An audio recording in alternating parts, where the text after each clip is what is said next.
The latest on Hurricane Irma as of 11 o'clock this morning is that the maximum winds remain at 130 miles per hour. Tampa is a city that is really prone to storm surge. Residents in Tampa who didn't get out of Irma's way are now bracing for the worst. We watched the bay earlier today as the water rushed out of the bay to join the storm surge. We're expecting the system to move up the west coast of Florida with very significant impacts there. We have an outdoor shelter that's over 60 years old. And it's been put together with volunteers, Boy Scout troops, anybody that can come and help us has helped us build this shelter. So a hurricane is not good for an outdoor shelter.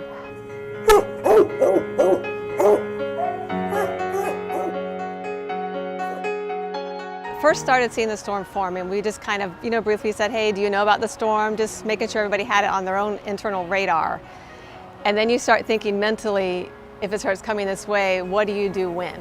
And at what points do you make those tough calls of evacuating a shelter or transferring animals? So just start playing in your mind the different scenarios and how you should react. The first thing we did was we reached out to the foster families that we already have on file. We have a bank of emergency foster parents and some regular foster parents that foster regularly. So that was our first attempt to get animals out. Was we contacted them, and we got a really good response from them. It was absolutely amazing. Wednesday we put out emails, but Wednesday night we were calling the news, calling radios, calling the newspapers, and by Thursday morning there was a line of people outside our door 8 a.m. to take animals.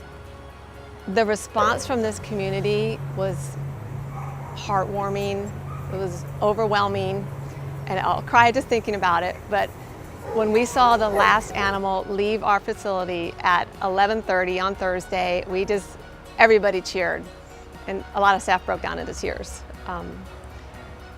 It's so great to see how this community comes together and how much they care about the animals. When we came back after the storm, it looked like just trees and branches everywhere. We couldn't even get into the parking lot because there were so many branches in there.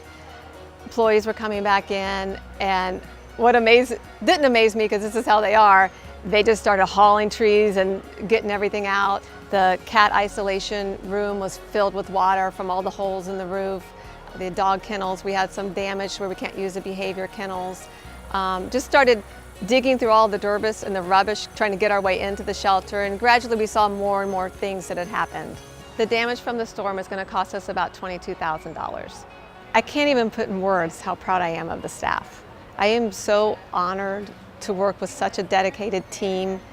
I have never seen people like this, and it makes me want to work harder and be there for them, because they're always there for us.